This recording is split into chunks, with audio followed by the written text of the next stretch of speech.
Now, in case you're using the dark version and if you'd like to switch to the lighter version, you can always go to File here, click on File, and then we have the Options window for Revit. So click on Options.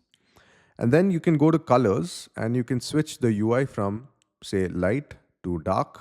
And when you click on OK now, you can notice that I'm using the dark version of Revit.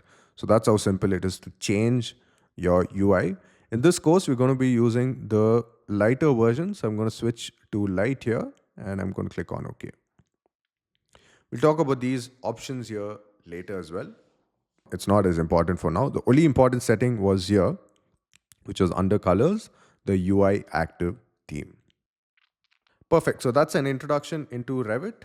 In the next video, I'll talk you through some important points before you start with the course so that it is easier for you to follow the course as well. So see you guys next video. Cheers.